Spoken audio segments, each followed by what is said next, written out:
குழுமத்தின் சார்பாக வாழ்க வளமுடன் என்று வாழ்த்தியும் வணங்கியும் பெரும் மகிழ்வோடு வரவேற்கிறோம். வாழ்க வளமுடன். வாழ்க வளமுடன் ஐயா. நாம் சற்று அதிகமாக விஞ்ஞானத்தில் இறங்கினோம். அந்த விஞ்ஞானத்தில் இறங்க வேண்டிய அவசியம் என்ன, மகரிஷி கூட விஞ்ஞானத்தை பேச வேண்டிய அவசியம் என்ன என்பதையும் நாம் சற்று பார்க்க வேண்டும். கடந்த வாரம் நாம் பேசிய அந்த விஞ்ஞானத்தினுடைய சுருக்கத்தை நாம் இப்போது சொல்லிவிட்டு அடுத்து மேலே போகிறோம். இன்று அந்த விஞ்ஞானத்திற்கு பிறகு நாம் தவ நிலையை நாம் சற்று சிந்திக்க இருக்கிறோம். தவம் என்றால் என்ன, ஏன் வேண்டும் தவம் என்ற தவத்தை பற்றி சிந்திக்கவிருக்கிறோம். அதற்கு முன்பாக போன வாரம் அந்த விஞ்ஞானத்தை பற்றி ஏன் பேசினோம், பேச வேண்டிய அவசியம் என்ன என்பதை மட்டும் சற்று சுருக்கமாக பார்க்கிறோம். போன வாரம் நாம் பார்த்த அந்த இறைநிலையின் தன்மாற்ற சரித்திரம் என்று அதை மகரிஷி சொல்லுவார். புத்தகத்துக்கு கூட தலைப்பு கூட வச்சிருக்காரு, இறைநிலையின் தன்மாற்ற சரித்திரம் என்று பார்க்கும்போது சில வரிகளை மட்டும் நாம் ஞாபகப்படுத்திக் கொள்வோம். முதல் வரி, இந்த பிரபஞ்சத்தினுடைய ஆதியாக நாம் பார்ப்பது அறிவும் ஆற்றலுமான பெருவெளி. இது முதல் சென்டென்ஸ். இந்த சென்டென்ஸ இதுக்கு முன்னாடி இருக்கிற தத்துவத்திலையும் யாரும் சொல்லல, விஞ்ஞானத்திலையும் யாரும் சொல்லல. இரண்டாவது வரி, அறிவும் ஆற்றலுமான பெருவெளி தன்னைத்தானே இறுக்கிக் கொண்டு ஆங்காங்கே சுழற்சி அடைந்து இறை துகள்களாக மாறியது. இந்த சென்டென்ஸ் இதுவரை எங்குமே இல்லை, இவர்கிட்ட இருந்து தான் வருது, மகரிஷி கிட்ட இருந்து தான் வருது. மூன்றாவது, துகள்களாக மாறியதற்கு பிறகு தனது சூழ்ந்த அழுத்தத்தால்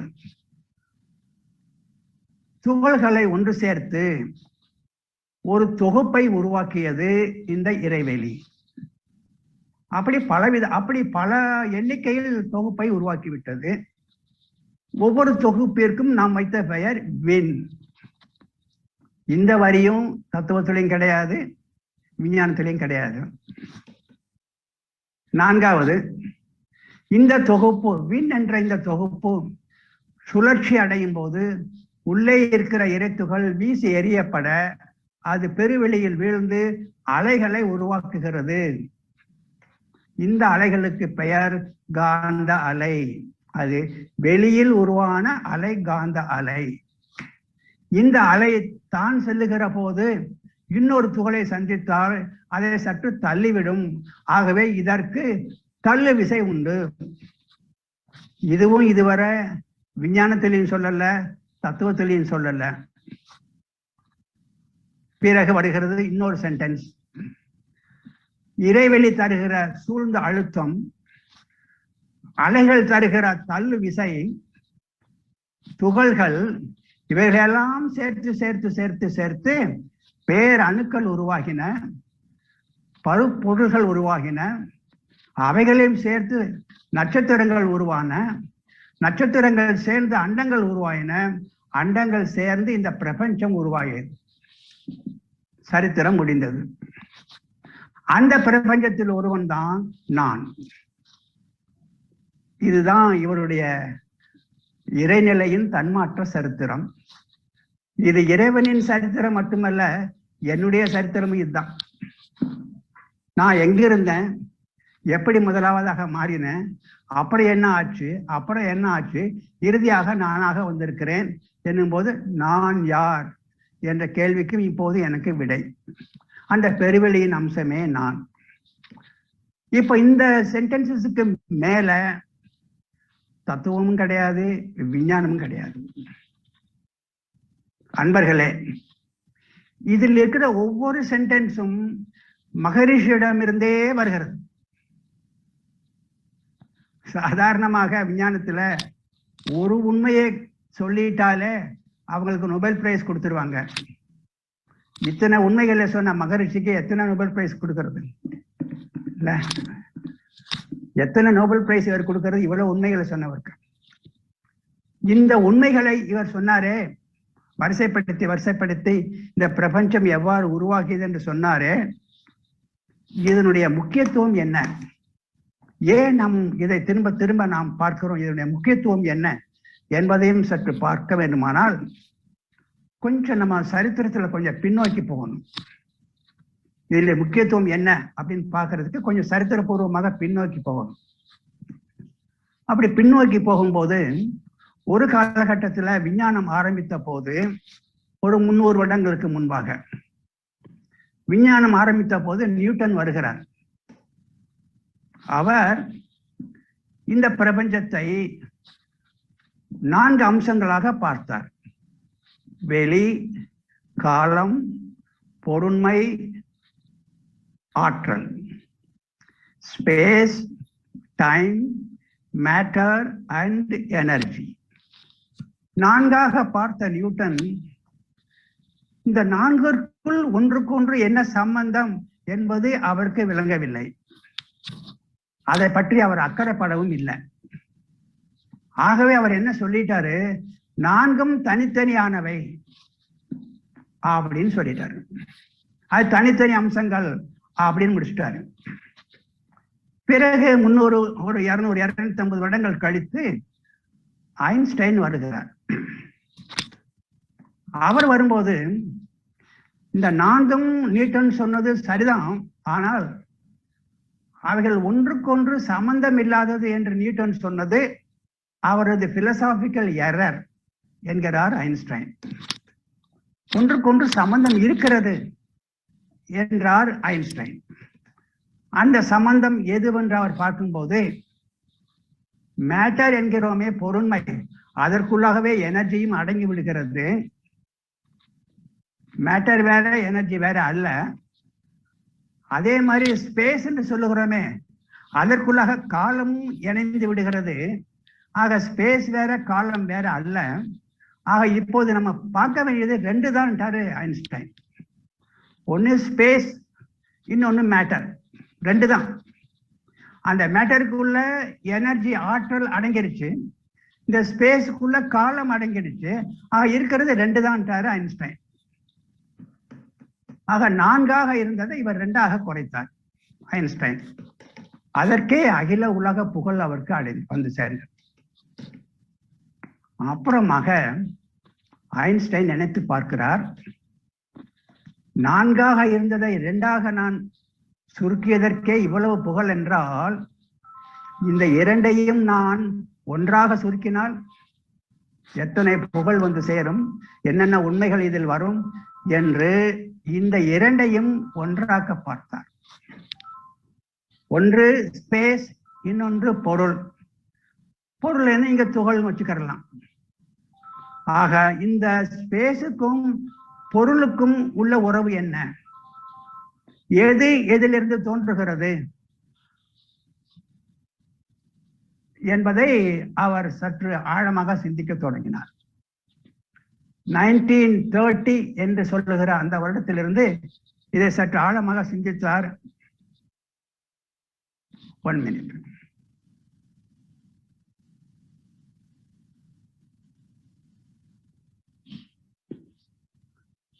இதை சற்று ஆழமாக சிந்திக்க தொடங்கினார் ஐன்ஸ்டைன். ஸ்பேஸ், வெளி, துகள், இந்த 2ற்குள் எந்த ஒன்று முதலில், எந்த ஒன்று பிறகு, எது எதிலிருந்து வருகிறது, வந்திருக்கலாம் என்று ஆராய்ச்சி செய்கிறார். ஸ்பேஸ் என்பதை முதலில் எடுத்துக்கொண்டு அதிலிருந்து துகள் வருகிறது என்று சொல்லலாமா, அல்லது துகளை முதலில் எடுத்துக்கொண்டு அதுதான் ஸ்பேஸை உருவாக்குகிறது என்று சொல்லலாமா என்ற ஒரு நிலைப்பாட்டிற்கு ஐன்ஸ்டைன் வருகிறார். 1930 இந்த சிந்தனையை ஆரம்பிக்கிறார். நண்பர்களே, 25 வருடமாக இதை அவர் சிந்தித்தார். 1955 ஐன்ஸ்டைன் காலமானார். ஆனால் இதற்கு ஒரு விடையை அவர் சொல்லவில்லை. ஏன் சொல்லவில்லை என்றால், ஸ்பேஸ் தான் முதலாவது என்று சொன்னால் அந்த ஐன்ஸ்டைனை கேட்பார்கள், அதிலிருந்து எப்படி துகள் வந்தது சொல்லுங்கம்பாங்க. ஏன்னா அவர் விஞ்ஞானி, அதை ஆன்சர் பண்ணணும் அவர். ஆனால் அதற்கான விளக்கம் அவர்கிட்ட இல்லை. ஸ்பேஸ்ல இருந்து துகள் எப்படி வந்ததற்கான விளக்கம் அவர்கிட்ட இல்லை.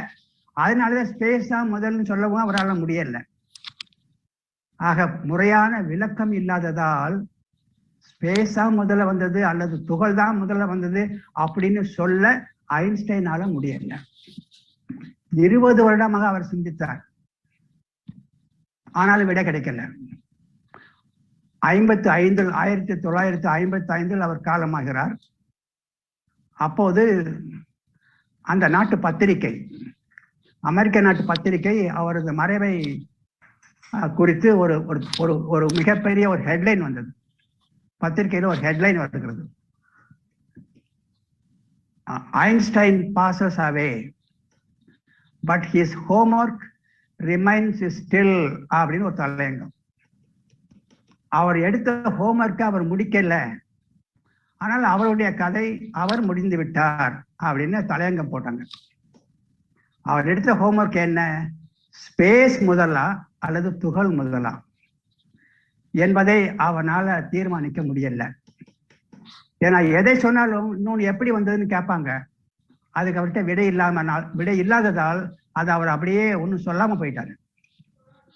ஆக எந்த ஒன்றை ஐன்ஸ்டைன் சொல்ல முடியவில்லையோ அந்த ஒன்றைத்தான் வேதாத்திரிய மகரிஷி சொல்லுகிறார். அதுதான் மகரிஷியினுடைய ஒரு மிகப்பெரிய ஒரு சிறப்பு. மகரிஷி ஸ்பேஸ் தான் முதல் என்று சொல்லி அதிலிருந்து துகள் எப்படி வருகிறது என்பதையும் சொல்லிவிட்டார், கம்ப்ளீட் பண்ணிட்டார்.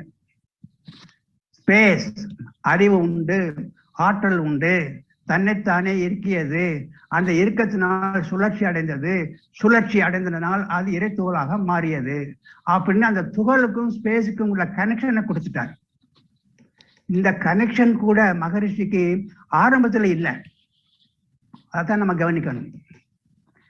ஸ்பேஸுக்கும் துகளுக்கும் உள்ள கனெக்ஷன் ஆரம்பத்துல மகரிஷி கிட்ட கிடையாது. ஏன்னா ஆரம்பத்துல அவர் பாடிய அந்த பாடல், இறைவணக்க பாடல், ஆதி என்னும் பரம்பொருள் மெய், அவ்வளவுதான். ஆதி எனும் பரம்பொருள் மெய், அது சத்தியம். எழுச்சி பெற்று அணுவென்ற உயிராகின்றார். எப்படி எழுச்சி பெற்றது சொல்லல. இது 1960க்கு பக்கம் இந்த பாடல் எல்லாம். ஆனா ஒரு மாதிரி பூதுப்படியா அந்த இதை ஒரு உண்மையை சொல்லிட்டாரு. ஆதி என்னும் பரம்பொருள் மெய் எழுச்சி பெற்று அணுவென்ற உயிராகி. அப்ப எல்லாரும் போய் மகரிஷியை கேட்கிறாங்க, சாமிஜி நீங்க எழுச்சி பெற்றுன்னு போட்டிருக்கீங்களே, அது எப்படி எழுச்சி பெற்றது என்ற கேள்வி. அப்ப இது கேட்டதுக்கு பிறகு மகரிஷியிடம் அதற்கான பதில் இல்லை. ஆகவே அன்றைய அன்பொலியில் அவர் எழுதுகிறார். ஒரு அன்பர் என்னிடம் வந்து இது மாதிரி கேட்கிறார், எப்படி எழுச்சி பெற்றது என்று.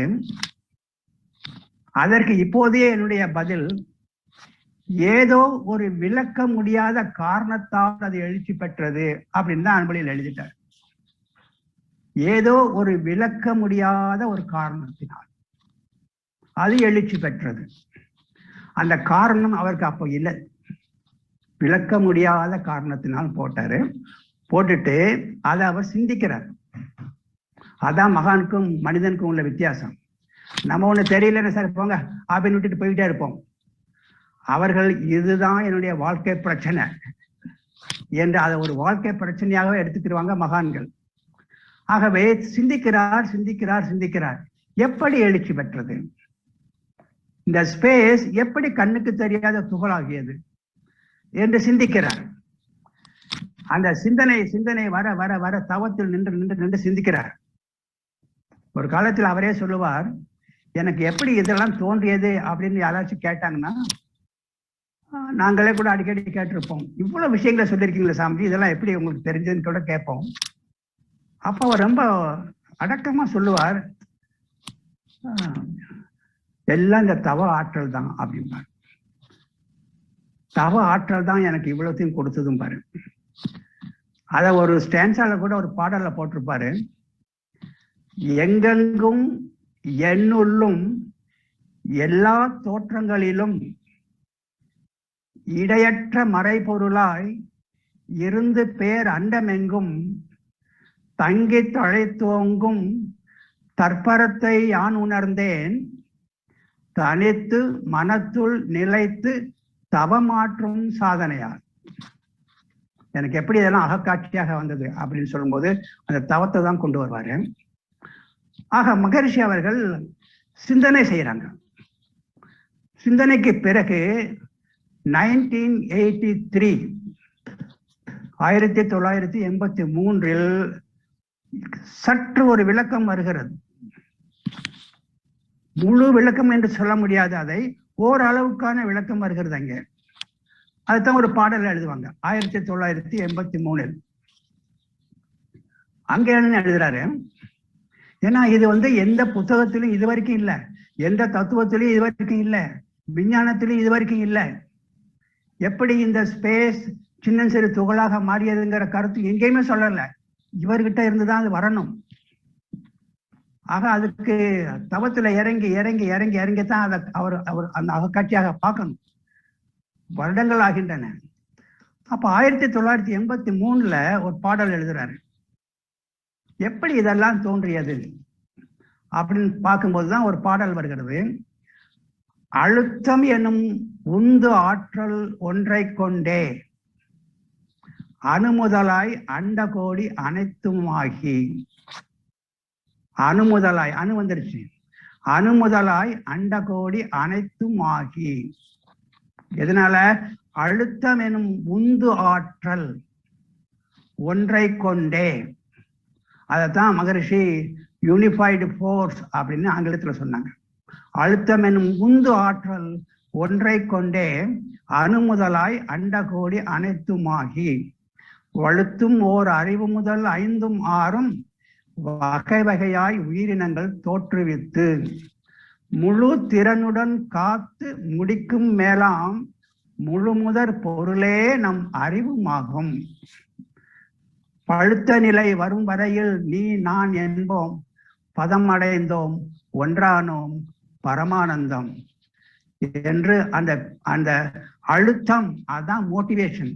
அழுத்தம் எனும் உந்து ஆற்றல் தான் இதற்கு காரணம் என்று அந்த பாடலை எழுதுகிறார். அன்பொழியில் அந்த பாடல் வருகிறது 1983. அன்பர்கள் இதை படிக்கிறாங்க. மறுபடியும் கேள்வி. அந்த அன்பர், ஒரு அன்பர் கேட்கிறார் மகரிஷியிடம், சாமிஜி நீங்க அழுத்தம்னு சொல்றீங்க, அழுத்தம் எனும் உந்து ஆற்றல் ஒன்றை கொண்டேன்னு சொல்றீங்க, அழுத்தம்னு சொல்றீங்க. விஞ்ஞானத்துல அழுத்தம், பிரஷர் அப்படின்னு சொன்னாலே 2 சர்ஃபேஸ் வேணும். ஒன்றின் மீது அழுத்த வேண்டும், அதான் அழுத்தம். ஆனா வெளி, பெருவெளி மட்டுமே இருந்த போது அங்க அதை யார் அழுத்துறது? 2 இல்லையா, அங்க 1 தானே இருக்கு. அப்புறம் எப்படி அங்க அழுத்தம் வரும் அப்படின்னு சாமிஜிட்ட கேட்கிறாங்க. ஏன்னா விஞ்ஞானத்துல அழுத்தம் என்றால் ஒன்று இன்னொன்றை அழுத்த வேண்டும், 2 வேணும். ஆனா பெருவெளியாகிய அதுவாக இருந்த போது 1 தான் இருந்தது. அப்ப அதுல யார் அழுத்தம் கொடுத்தாங்க அப்படின்னு கேள்வி. மறுபடியும் சிந்திக்கிறார். எஸ், ஆமா, அழுத்தம்னா 2 வேணுமே அப்படின்னு சிந்திக்கிறாரு. 1983க்கு அப்புறமாக 12 வருஷங்கள் சிந்திக்கிறார். 1 வருஷம் 2 வருஷம் இல்ல, 12 வருஷங்கள் சிந்திக்கிறார். ஏன்னா ஐன்ஸ்டைனே 20 வருஷங்களாக சிந்திச்சு சொல்லாம போயிட்டார். அவருக்கு ஒன்றும் தோணல. மகரிஷி 12 வருஷங்களாக சிந்திக்கிறார். இதை எப்படி எப்படி எப்படின்னு சொல்லிட்டு இறுதியாக வருகிறது விடை. என்ன விடை? அந்த பெருவெளி, அறிவும் ஆற்றலுமான பெருவெளி, அந்த அழுத்தம் இருக்கிறதே, அந்த அழுத்தம் வேற யாரும் கொடுக்க வேண்டிய அவசியம் இல்லை. அதற்கே சுபாவம் அந்த அழுத்தம் உண்டு. அது தன்னிருக்க அழுத்தம், தன் அழுத்தம் என்ன, அதை தானே தன்னை அழித்து கொண்டது என்ற கருத்துக்கு வருகிறார். இன்னொரு இது அவசியம் இல்லை என்றார். தன் இருக்க, தன்னைத்தானே இருக்கிக் கொள்கிறது. அந்த வேர்டு வந்து மிகப்பெரிய ஒரு வார்த்தை. அது தன் இறுக்கம், அது தன்னைத்தானே இருக்கிறது. இதுவரை எந்த தத்துவத்திலையும் வரல, எந்த விஞ்ஞானத்திலையும் வரல. அந்த கருத்து வந்த போதுதான் மகரிஷியிடம் ஒரு மகிழ்ச்சி. அது வந்த போதுதான் அவர் எழுதினார், இறைவெளியே தன் இருக்க சூழ்ந்தழுத்தும் ஆற்றல், இதன் திணிவு மடிப்பு விழ சுழலும் நுண்விண்ணாம். விட வந்துருச்சு. எந்த ஒன்றை அந்த வெளி என்ற ஸ்பேஸ், நுண்விண், இது இரண்டையும் ஐன்ஸ்டைனால் இணைக்க முடியவில்லையோ அந்த ஒன்றை மகரிஷி அவர்கள் ஒரே வரியில் இணைக்கிறார். இறைவெளியே தன் இருக்க சூழ்ந்து அழுத்தும் ஆற்றல், இதன் திணிவு மடிப்பு விழ சுழலும் நுண்விண்ணாம் என்று கொண்டு வந்துட்டார். இது வந்ததற்கு அப்புறம்தான் பிரம்மஞானம் பூர்த்தி ஆகிறது. அதுக்கு அப்புறமா இவர் பிரம்மஞானம் கொடுக்க ஆரம்பித்தார். ஆக மகரிஷியினுடைய வெளி என்பது எப்படி துகளாக மாறியது, எப்படி அந்த தள்ளுவிசை வருகிறது, அலை வருகிறது என்பதெல்லாம் புத்தம் புதிய கருத்துக்கள். இந்த கருத்துக்கள் தான் இனிமேல் மேலோங்கும். இந்த கருத்துக்களை கொண்ட ஒரு புதிய விஞ்ஞானம் வரும். இப்போது இருக்கிற விஞ்ஞானத்தில் நீங்கள் யாரிடம் கேட்டாலும், இப்போது இருக்கிற விஞ்ஞானத்தில் காஸ்மாலஜி முழுவதும் ஆபரேட் செய்கிற ஒரே போர்ஸ் தான் உண்டு என்று சொல்வார்கள், கிராவிட்டி என்பார்கள். ஆனால் மகரிஷி சொல்லுகிறார், காஸ்மாலஜி எங்கும் ஆபரேஷன்ல இருக்கிற 2 விசைகள் உண்டு. ஒன்று கிராவிட்டி, இன்னொன்று தள்ளு விசை. இந்த தள்ளு விசை என்பது விஞ்ஞானத்திற்கு மகரிஷி தருகிற மிகப்பெரிய ஒரு கொடை. It's a contribution by Maharishi to the growth of science. இதுவரைக்கும் எந்த மகானும் செய்யாதது ஒன்றை மகரிஷி அவர்கள் he has contributed to the science. இப்போது நாம் மகரிஷியினுடைய தள்ளு விசை, சூழ்ந்தழுத்தும் கிராவிட்டி என்ற இரண்டையும் கணக்கில் எடுத்து ஒரு புதிய விஞ்ஞானத்தை நாம் இப்போது மகரிஷியுடைய கருத்துக்களை வைத்து இப்போது உருவாக்கி, இதைத்தான் இப்போது சமீபத்தில் ஒரு புத்தகமாக நாம் வெளியிட்டோம். ஆகவே அதில் நாம் என்ன தலைப்பு வைத்திருக்கிறோம், அந்த புத்தகத்தில் இப்போது இருக்கிற பிசிக்ஸ் அது மாற்றப்பட வேண்டியது என்ற கருத்து தான் அந்த புத்தகத்துடைய தலைப்பே. அதுதான் பிசிக்ஸ் ரீடிஃபைன். எல்லாத்தையும் ரீடிஃபைன் பண்ணுங்க. அப்போ பிசிக்ஸை எல்லாம் ரீடிஃபைன் பண்ணுங்க அப்படின்னு சொல்லக்கூடிய அளவிற்கு என்னை உயர்த்தியது அந்த வேதாத்திரி மகரிஷி. இல்லைன்னா நானும் ரிட்டையர்மெண்ட்டுக்கு ஆகிட்டு பழைய மாதிரியா தான் அந்த நியூட்டனை தான் பிடிச்சிட்டு உட்கார்ந்துட்டு இருப்பேன். மகரிஷியிடம் வந்து சேர்ந்ததால் ஒரு புதிய கருத்து, அந்த புதிய கருத்தை வைத்துக்கொண்டு பிசிக்ஸே ரீடிஃபைன் பண்ணுங்க அப்படின்னு சொல்லக்கூடிய ஒரு தைரியம் வந்திருக்கிறது என்றால் அது மகரிஷியால் தான். அன்பர்களே, மகரிஷி சொல்லுகிற எழுதுகிற ஒவ்வொன்றும் நம்மை உயர்த்த வல்லது. அதை சாதாரணமாக பார்த்தா இதெல்லாம் நடைமுறைக்கு வருமா என்று நினைப்போம். இது நடைமுறைக்கு வந்து நம்மை உயர்த்த வல்லது இந்த கருத்துக்கள். பொதுவாக விஞ்ஞானத்தில் கூட சொல்லுவார்கள், பொதுவாக சொல்லுவாங்க, ஐன்ஸ்டைன் வந்து முதலாக அவருடைய கருத்தை சொல்லும்போது யாருமே அவரை புரிஞ்சிக்க முடியல.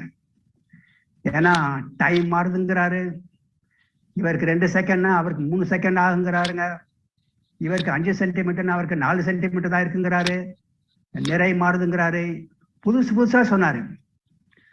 அதனால ஐன்ஸ்டைன் சொன்னதை அவர் காலத்துல யாருமே ஏத்துக்க முடியல.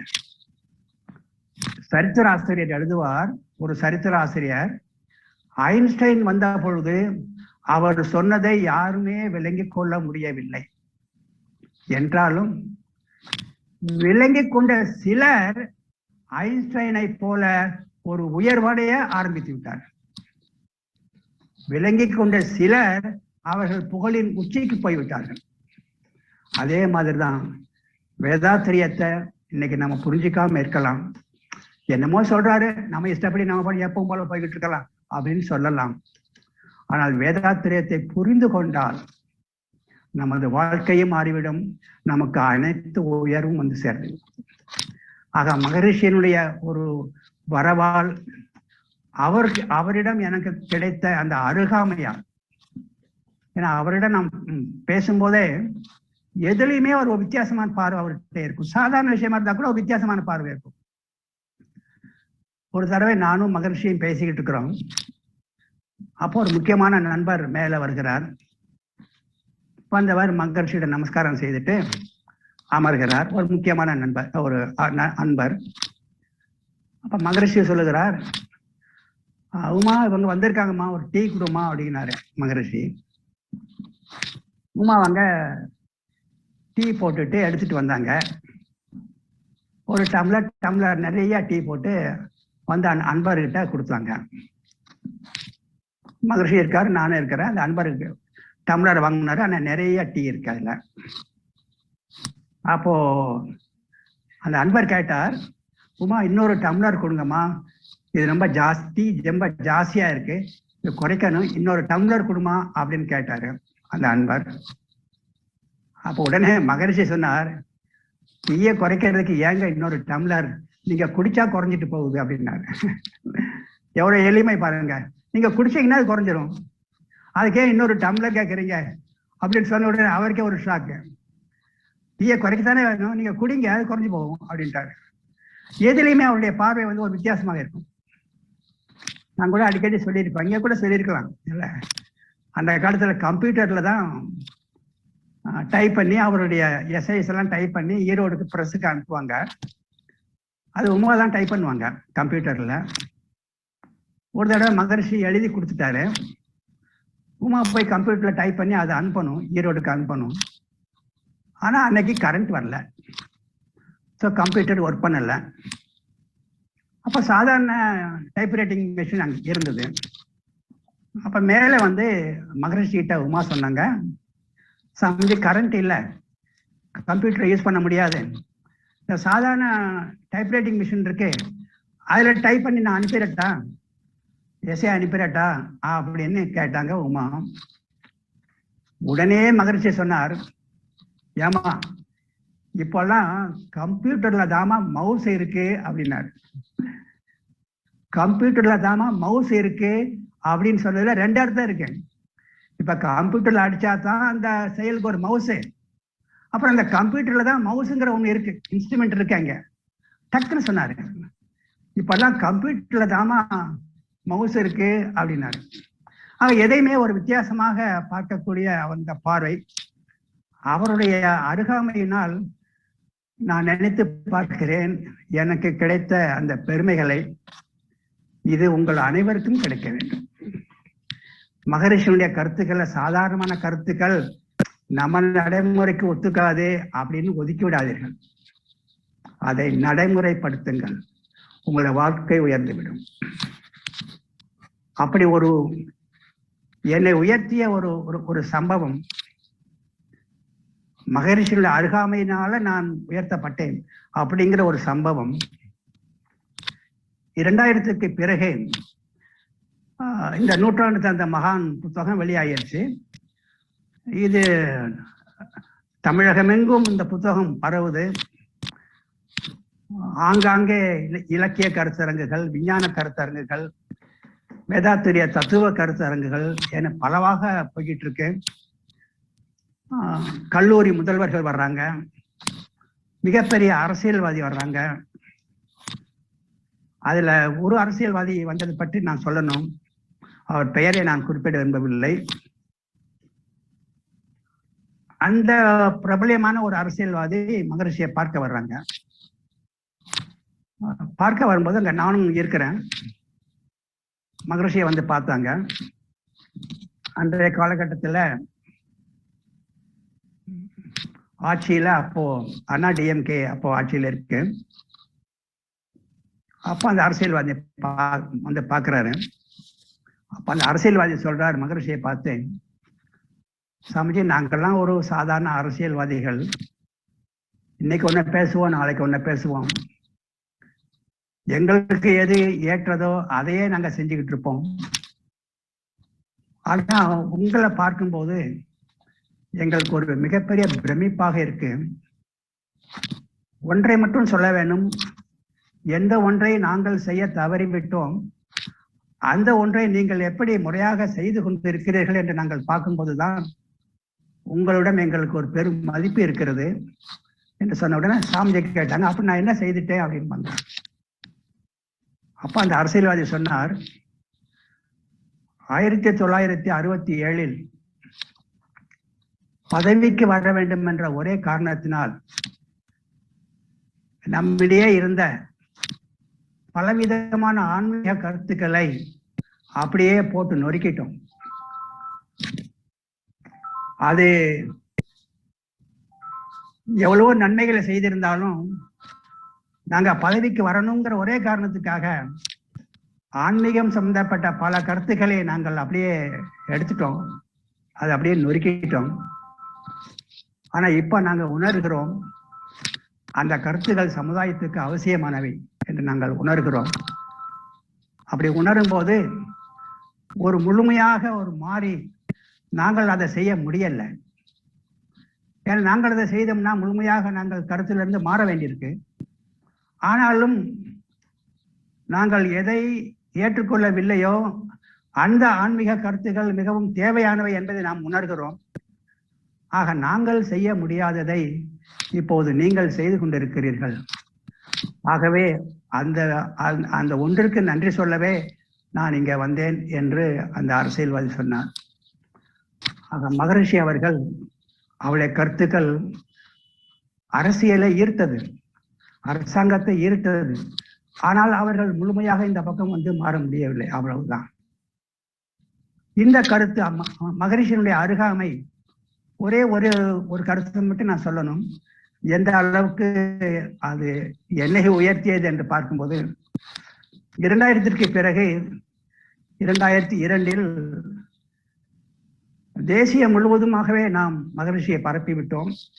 இனி அகில உலகமெங்கும் இவரை நாம் பரப்ப வேண்டும் என்ற ஒரே நோக்கத்தில் 2002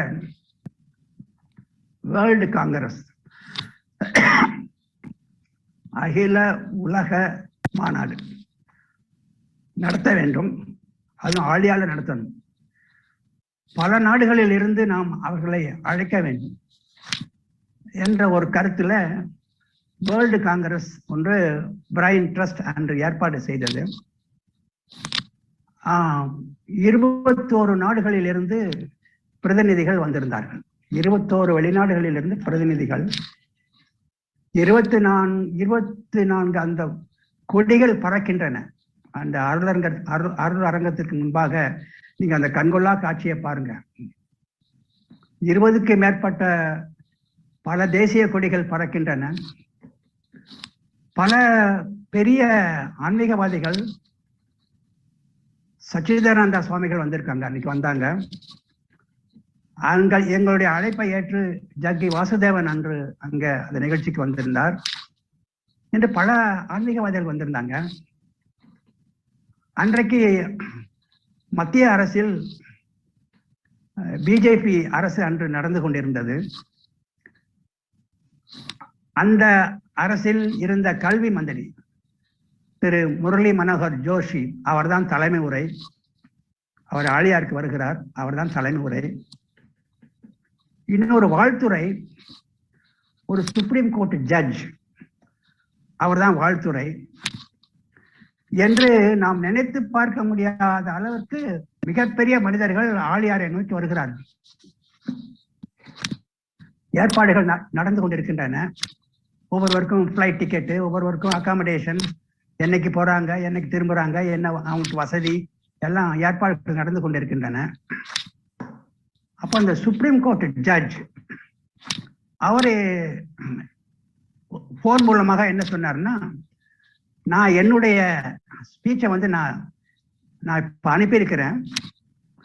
அதை நீங்க வாங்கி ஒரு 1000 காப்பி அதை ப்ரிப்பேர் பண்ணிடுங்க.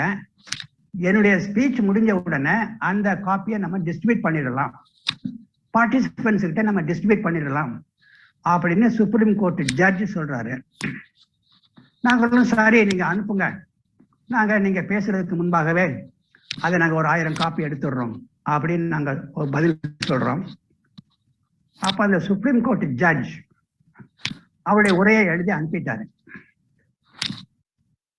அனுப்புனா அந்த வாழ்த்துறை வந்துடுச்சு. அதை நம்ம பிரிண்ட் பண்ணணும், ஒரு 1000 காப்பி பிரிண்ட் பண்ணணும். நான் அதை படித்து பார்க்கிறேன். நான் படித்து பார்த்ததில் மகரிஷியை பற்றிய அவ்வளவு கருத்துக்கள் அதில் இல்லை. என்றால் அவரும் புதியவர் தானே, நம்ம கொஞ்சம் புத்தகத்தை படிச்சுதான் அவரும் எழுதியிருப்பாரு. மகரிஷிக்கிட்ட அவர்களுக்கு அருகாமை இருக்காது. அதனால மகரிஷியை பற்றி தான் எல்லோரும் எதிர்பார்ப்பார். ஒரு சுப்ரீம் கோர்ட் ஜட்ஜ் மகரிஷியை பத்தி என்ன சொல்றாரு அப்படின்னு மக்கள் எதிர்பார்ப்பாங்க. ஆனால் மகரிஷியை பற்றிய அவ்வளவாக கருத்துக்கள் அந்த அவர் எழுதின உரையில இல்லை. அதனால நான் என்ன செய்தேன், அனுப்புனது சுப்ரீம் கோர்ட் ஜட்ஜ். ஆனா நான் என்ன பண்ண, படிச்சு பார்த்துட்டு அங்கே அந்த உரையை மாத்தினேன், கொஞ்சம் இன்ட்ரடியூஸ் பண்ணேன். மகரிஷியை பத்தி சில வரிகளை இன்ட்ரடியூஸ் பண்ணேன். உரைகளை மாத்தி மாத்தி மாத்தி கொஞ்சம் அப்படியே மகரிஷியை பற்றிய கருத்துக்களை அதை போட்டு போட்டு போட்டு எஸ்ஐயை நம்ம கொஞ்சம் கொஞ்சம் கொஞ்சமா மாத்தி அமைச்சது. மாற்றி அமைச்சதற்கு பிறகு நான் ஆபீஸ்ல சொன்னேன், இதை நீங்க ஜட்ஜுக்கு அனுப்புங்க, அவர் பார்த்துட்டு அப்ரூவ் பண்ணட்டும், அப்ப நம்ம பிரிண்ட் பண்ணிக்கலாம் அப்படின்னு சொல்லிட்டு நான் வெளியூர் போயிட்டேன். ஒரு நிகழ்ச்சிக்காக நான் வெளியூர் போயிட்டேன். இவங்க நான் மாத்தின அந்த எல்லாம் வச்சு இவங்க சுப்ரீம் கோர்ட் ஜட்ஜுக்கு அனுப்பியிருக்காங்க. அந்த மாற்றினதை பார்த்த உடனே ஜட்ஜுக்கு வந்ததே கோபம். Who can change my writing? ஏன்னா ஜட்ஜஸ் எல்லாம் தீர்ப்பு எழுதுறவங்க, அவங்க எழுத்த யாரும் மாற்ற முடியாது. என்னுடைய எஸ்ஐயை யார் மாத்துறது? Who is that who change this? யார் மாத்தினாங்க இதை அப்படின்னு ஆபீஸ்ல ரொம்ப கோபமா பேசியிருக்காரு. ஏன்னா அவங்களுக்கு அவங்க எழுதுனதை மாத்துறதுன்னா அவங்களுக்கு ஒத்துக்க மாட்டாங்க.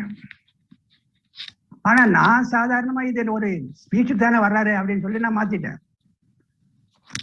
ஆனா ஆபீஸ்ல சொல்லியிருக்காங்க, இத என் பேரை சொல்லி இவர் தான் மாத்தினாரு, ஆனா இப்ப அவர் வெளியூர் போயிருக்காரு, போயிட்டு வந்த உடனே நாங்க நீங்க ஃபீல் பண்ண சொல்றோம் அப்படின்னு சொல்லிட்டாங்க. Yes, ask him to talk to me. வந்த உடனே என்கிட்ட பேச சொல்லுங்க, எப்படி எழுதுனதை மாத்தலாம் அப்படின்னு சொல்லிட்டு போனை வச்சுட்டாரு. அப்புறம் என்கிட்ட போன் இந்த மாதிரி ஜட்ஜி ரொம்ப கோவப்பட்டாங்க, எப்படி மாத்தலாம்னு சொன்னாங்க. அப்புறம் மகிழ்ச்சின்ற கருத்துக்கள் கொஞ்சம் குறைவா இருக்குங்கிறதுனால நான் மாத்தணும் அப்படின்னு சொல்லிட்டு, அப்புறம் நானும் ஒரு 2 நாள்ல வந்துடுறேன், நான் நானே பேசிக்கிறேன் அப்படின்னு நான் போன் வச்சுட்டு 2 நாள் கழிச்சு வந்தேன். ஆனால் மறுநாளே சுப்ரீம் கோர்ட் ஜட்ஜ் மறுபடியும் போன் பண்ணியிருக்காரு ஆபீஸ்க்கு. மறுநாளே அவர் என்ன போன் பண்ணியிருக்காரு, நான் படிச்சு பார்த்தேன், அவர் மாத்தினதெல்லாம் சரிதான், அதனால நீங்க அப்படியே போட்டுருங்க அப்படின்ட்டாங்க. அப்போ ஒரு சுப்ரீம் கோர்ட் ஜட்ஜி எழுதின ஒரு எஸ்ஐய ஒரு முறையாக மாற்றக்கூடிய அளவுக்கு எனக்கு ஒரு ஒரு ஒரு அருகாமை இருந்தது. அந்த அருகாமை கொடுத்தது வேதாத்திரி மகரிஷி தானே. ஆக இந்த மாதிரியான பல இடங்களில் பல மாதிரியான உயர்வுகளை மகரிஷியினுடைய அருகாமையினால நமக்கு கிடைச்சிருக்கு. அப்புறம் 2 நாள் கழிச்சு வந்த போது என்ன ஆச்சு அப்படின்னு ஆபீஸ்ல கேட்டேன். இல்ல ஜட்ஜே எங்களுக்கு போன் பண்ணிட்டாரு, மாத்தினது சரியா தான் இருக்கு அப்படின்னு போன் பண்ணிட்டாரு, அதனால பிரச்சனை ஒண்ணும் இல்லை அப்படின்னு சொல்லிட்டு அதை நம்ம பிரிண்ட் பண்ணி கொடுக்க ஆரம்பிச்சிட்டோம். அது மாதிரி ஒரு மகான், ஒரு குரு நம்ம தேர்ந்தெடுத்து அந்த மகானுடைய வாழ்வியல், அவர் தந்திருக்கிற அந்த கருத்துக்கள், அதன்படி நம் வாழ்க்கையை நாம் மாற்றுகிற பொழுது நமக்கு நிச்சயம் உயர்வு தான். இந்த கட்டத்தோடு இன்றைய அமைப்பை இன்றைய உரையை நாம் நிகழ்த்தி நிறைவு செய்கிறோம். ஏன் தவம் என்று நாம் அடுத்ததாக சிந்திக்க வேண்டும் என்று நான் ஆரம்பத்தில் சொல்லியிருந்தேன். ஆனால் இப்போதைக்கு அதற்கு நேரம் இல்லை. இதை நாம் அடுத்த தொடரில் நாம் வைத்துக் கொள்ளலாம். நாம் ஏன் தவம் செய்ய வேண்டும், தவம் செய்யும் போது நம்மில் என்ன ஏற்படுகிறது, தவம் செய்யாவிட்டால் என்ன நமக்கு நஷ்டம் என்பதையெல்லாம் நாம் விளக்கமாக அடுத்த தொடரில் நாம் பார்ப்போம். ஒன்றை மட்டும் சொல்லி இந்த உரையை நாம் முடிக்க வேண்டும். மகரிஷி அவர்கள் தனது 90 வயது வரைக்கும் 90வது வயது வரைக்கும் தெளிவாக சிந்தித்தார். அவர் அந்த வயது வரைக்கும் யார் எதை கொடுத்தாலும் இதை நான் சாப்பிட மாட்டேன் என்று அவர் சொன்னதில்லை. எதை கொடுத்தாலும் அதில் கொஞ்சம் சாப்பிட்டுருவாங்க. இன்னைக்கு நம்ம இல்லை நான் தொட மாட்டேன், இதுல சாப்பிட மாட்டேன், எனக்கு ஒத்துக்காது அப்படின்னு நம்ம சொல்லுவோம். அன்பர்கள் வருவாங்க, சாமிஜி உங்களுக்காக இந்த ஸ்வீட் நானே செய்தேன், இந்தாங்க சாமிஜின்னு கொடுப்பாங்க. அந்த ஸ்வீட்டை கொஞ்சம் திறந்து பார்ப்பாரு, நானே செஞ்சேன் சாமிஜி அப்படிம்பாங்க. கொஞ்சம் அதில் கொஞ்சம் எடுத்து கொஞ்சம் சாப்பிட்டு நல்லா இருக்குமா அப்படின்னு சொல்லிட்டு அப்படியே பாக்கி வைப்பாரு. நான் ஸ்வீட் சாப்பிட மாட்டேன்னு அவர் சொன்னதே கிடையாது. அந்த அன்பர்களுக்குள்ளக்கான ஒரு உணர்வை, அவங்க உணர்வை புரிஞ்சுக்கிட்டு அதுக்கு ஒரு மரியாதை கொடுப்பார். ஒரு முறை மேல இருந்து ரூம்ல இருந்து கீழே இறங்கி அந்த ஒரு லெக்சருக்காக போகணும். நானும் சாமிஜி தான் அப்படி போய்கிட்டு இருக்கிறோம். அப்போ ஒரு வயதான அம்மா ஒரு பத்திரிக்கையை கொடுத்தாங்க, கல்யாண பத்திரிக்கை, பேரனுக்கு கல்யாண பத்திரிக்கை கொடுத்துட்டு சாமிஜிட்ட ஒரு ஆசீர்வாதம் சொல்லிட்டு அந்த பத்திரிக்கை கொடுத்துட்டு கொஞ்ச நேரம் நிக்கிறாங்க. சாமிஜியும் பத்திரிக்கையை படிச்சாரு, அப்படியே நின்றுட்டே படிச்சாரு. மணமக்கள் பேரை சொல்லி வாழ்க வளமுடனம்மா அப்படின்னாரு. சரி, அந்த அம்மா ஏதோ அந்த ஒரு முடிச்சு போட்டிருந்ததை அவுத்து தேடி பிடிச்சதை அவுத்து ஜஸ்ட் 10 rupees, வெறுமனே ஒரு 10 ரூபாய் நோட்டு, அவ்வளவுதான். அது கிசங்கி இருந்தது அந்த முடிச்சு போட்டதில்ல. அந்த 10 ரூபாய் நோட்டை எடுத்து மகரிஷி கிட்ட அவங்க கொடுத்தாங்க. ஜஸ்ட் 10 ரூபாய் தான். அது மகரிஷி அப்படியே வாங்கினாரு. வாங்கி யார்கிட்டயாச்சும் கொடுத்துருக்கலாம், இந்தாங்க அப்படி வாங்கி அப்படி வாங்கிக்கிறேன்னு. அது கொஞ்ச நேரம் அந்த 10 ரூபாயை பார்த்துட்டு அந்த அம்மாவை பார்த்து, நன்றிம்மா, இங்கிலீஷ்ல வேற தேங்க்யூம்மா அப்படிங்காரு. அப்போ ஒரு 10 ரூபாய்க்காக ஒரு சாதாரண ஒரு மூதாட்டிய தேங்க்யூ நன்றின்னு சொல்றாரு பார்த்தீங்களா? அதான் அந்த மற்றவங்க உணர்வை புரிஞ்சுக்கிறது. ஆக அப்படிப்பட்ட அந்த அந்த மகானுடன் நம்ம வாழ்ந்திருக்கிறோம். அவர்களது அந்த செய்கைகளை பார்த்திருக்கிறோம். அப்படி அவரோட இருந்த அந்த வாழ்க்கை முறையை, அந்த தவ முறையை நாம் அடுத்த காலகட்டங்களில் பார்க்க இருக்கிறோம் என்று சொல்லி, எந்த இடத்திலும் ஒரு உயர்வாக வாழ்ந்தவர், வாழ்விலை கொடுத்தார், தத்துவத்தை கொடுத்தார், அனைத்தையும் கொடுத்த அந்த மகான், ஒரு உயர்ந்த மகான் நமக்கு குருவாக கிடைத்திருக்கிறார். இதை நாம் நழுவ விட வேண்டாம். ஏதோ நாம் செய்த ஒரு பாக்கியத்தால், நமது முன்னோர்கள் செய்த ஒரு பாக்கியத்தால் நமக்கு ஒரு நல்ல ஒரு குரு கிடைத்திருக்கிறார். அந்த குருவின் வழி நாம் நிற்போம், நாம் உயர்வை அடைவோம் என்று சொல்லி, அடுத்த வாரத்தில் நாம் அவரது தவமுறையை நாம் கையில் எடுப்போம் என்று சொல்லி இந்த உரையை நாம் நிறைவு செய்கிறோம். வாழ்க வையகம், வாழ்க வளமுடன். வாழ்க வளமுடன், வாழ்க வளமுடன். நண்பர்களுக்கு இன்னைக்கு ஒரு மிகப்பெரிய என்ன சொல்றாங்க, செவிக்கு மட்டுமில்ல நம்ம அறிவுக்கும் கர்மயத்திற்கும் ஒரு மிகப்பெரிய விருந்து அப்படிதான் சொல்லணும். கிட்டத்தட்ட ஒரு 1.5 மணி நேரம் 2 பாகங்களாக ஐயா நமக்கு அந்த செய்திகளை கொடுத்துருக்காங்க.